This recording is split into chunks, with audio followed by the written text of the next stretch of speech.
Hi everybody, welcome to Live with Chaudhry. I'm in New Orleans for ISCT 2025. We've come to the end of the event, and what better way to finish the event by meeting Tom Whitehead, who is the father of Emily Whitehead, who, as you will know, got treatment from cell and gene therapy and now is a very healthy young person and has started the Emily Whitehead Foundation. And I thought, what better way then to finish this by catching up with Tom, who I've met for the very first time today. I really appreciate taking time out to talk to me today. That's great to meet you. To learn more about the foundation itself, the work it's doing, and his views on the current state of cell and gene therapy. But before we do that, Tom, it's lovely to meet you. Now, for people, I know everyone in cell and gene will know your story, but for those viewers who are watching this who are not actively involved in cell and gene, perhaps you give us a quick background on your history and your daughter's history and why cell and gene therapy is so important to you. Sure. So, I'm the father of Emily Whitehead, and she's an only child, and she was born on May 2nd, 2005, and she was perfectly healthy just up until her 5th birthday, when about a month after that she was diagnosed with acute lymphoblastic leukemia. Right. And in the beginning we were told it's the most curable kind of pediatric cancer, and if we did 26 months of chemotherapy that she would grow up and be fine because 85 to 90% chance it would work. But 16 months in she relapsed, and then we tried to get to a bone marrow transplant, and when that didn't happen we were going to be sent home on hospice, and we transferred down to the Children's Hospital of Philadelphia, where she became the first child in the world with her immune system trained to beat her cancer. So we did standard treatment that failed her twice over 22 months, and then when they genetically modified her CAR T cells to recognize her cancer and kill it, she was cancer-free 23 days later, and tomorrow it'll be 13 years cancer-free. And ever since she had that miraculous turnaround and success, we have the Emily Whitehead Foundation paying it forward, where we help the next patient when standard treatment isn't working, find an advanced therapy, and do everything we can so they can possibly have the same outcome as we've had. Well, that's an amazing story, Tom, and congratulations, your daughter's so much better now as well. As a parent myself, and I know their parents are watching this now, when you got that news that obviously she'd gone into relapse, what were the challenges for you to get her onto the cell and gene therapy treatment in the first place? Yeah, so I would say, 16 months in when she relapsed, that day we were told that then she had a less than a 30% chance of survival, Right. and that we would need to go to a bone marrow transplant. I would say that was even much worse than the initial diagnosis of cancer. Sure. But we stayed positive, we looked into our options, we tried to get to bone marrow transplant, but when she relapsed again before the donor would come and give their cells, we were running out of options. So for us, the CAR T cell trial at Children's Hospital of Philadelphia actually opened the day before that we paged them one last time and said we're bringing her down no matter what. So we went down there, and it literally was a lifesaver because our other option was take her home and enjoy the days we had left with her. So we entered her into that trial with Dr. Stephen Grupp and his team, and it was the best move we ever made. And when she actually got her cells put back into her after a 6 weeks wait while they genetically modified them in the lab, she got very sick, but they learned during her stay in the intensive care unit also how to treat the side effects from this treatment. And like I said, 23 days after her initial dose of her own cells put back in, she was declared cancer-free. So, for us, it was everything. It not only saved her life, it saved our family.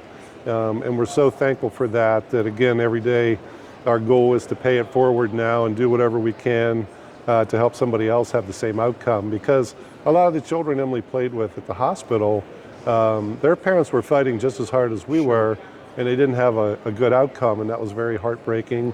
So if we can change that for other families, and now even adult patients reach out to us, so we do everything we can to help them of whatever needs they need to get into a trial and hopefully have success. Brilliant. Now, let's talk more about the foundation. So what is the foundation? How can you help people with the foundation, and how does it contribute? Yeah, so we have the Emily Whitehead Foundation, and the website is emilywhiteheadfoundation.org. And all we try to do is have a bigger impact, because with the international media attention we received with Emily's treatment, we started getting calls from patients from all over the world saying, hey, standard treatment isn't working for me, and we need to find hope in a trial.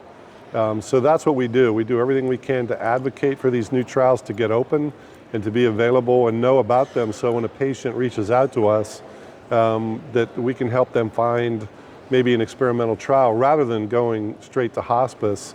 And we're very proud to say that we're growing as a foundation. We need lots of donations to help make that happen. Sure. But we've been part of helping patients in over 50 countries find hope in a trial. And I think the last I heard was there's been 20,000 patients globally that have benefited from what Emily helped pioneer in the last 13 years. Well, that's amazing stuff, and again, congratulations on doing that.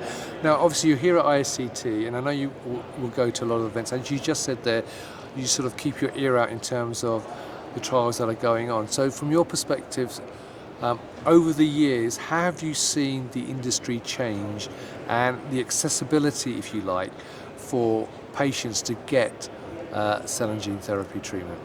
Yeah, I would say it's come a long way. In the beginning, when they first had Emily's success, there was patients from all over the world just trying to get to Philadelphia because it was the only place Sure. that they could get to. So it has improved a lot, but it needs to continue to improve and become more accessible. Like I said, we've helped patients in over 50 countries, but I think lately I've heard, especially at conferences like this, that of these new advanced therapies, it might be 20% of the patients that would actually qualify for them are actually getting a chance to get in them. So that means 80% of the patients aren't getting to them yet. Sure. And again, our goal every day is to change that number and switch that around and to make it more accessible. It is much more accessible than it was, but it's nowhere accessible enough of where it should be. And we're trying to use our story to spread what can happen when everything comes together at the right time with these new therapies, and try to get it more accessible all over the place globally so patients can get treated closer to home, because that means more patients would have access to get treated if they didn't have to travel so far, and it wasn't as expensive. And would you say funding is the only barrier, or are there any other barriers, do you think, in terms of getting patient accessibility? No, I think there needs to be a lot more education as well. I've seen in a lot of adult patients that they're really worried about leaving a debt behind to their spouse or to their estate, and that's one of the reasons they don't enter these trials. We still see a lot of oncologists that won't recommend their patients to go to these trials. So part of what we're doing with our mission is trying to spread that awareness and educate people to know more about what happened with Emily and what's going on in this industry. And then the other barrier is a lot of people can't afford to travel to get to where these treatments are. So again, we're trying to bring the cost down and make them more globally accessible, and get these treatments into the local hospitals where people live in a safe way so they can have more access, because a lot of people can't travel to a large academic center to get treatment. For whatever reason, there's many reasons they can't do that, but if the funding isn't there, this whole industry won't continue to move forward, and we want to make sure people hear our story and the change it's made and how many careers have come from that, so it continues to get funded. Brilliant. Well, Tom, I won't take any more of your time, but it's been lovely to meet you and hearing your story firsthand. So, viewers, if you'd like to learn more about the Emily Whitehead Foundation, then click on the link which is going to be above this video. Tom, as we're closing up, is there any final words you'd like to give the viewers? Well, I like to tell people, if you'd like to be inspired, we have a featured documentary film that's available right now on Amazon and Apple, and it's called Of Medicine and Miracles. And we also participated in an IMAX film that's out right now, and it's called Superhuman Body, World of Medical Marvels. And the purpose of that film is to inspire middle schoolers to get into the STEM field as a career. So you could go to either one of those films and learn more about our stories and about the amazing medical breakthroughs that are going on. Brilliant, Tom. Well, once again, thanks for your time. Viewers, thank you for watching. I hope you found that inspiring. I certainly did. Until next time, as always, stay well and stay safe. Bye-bye. Thank you.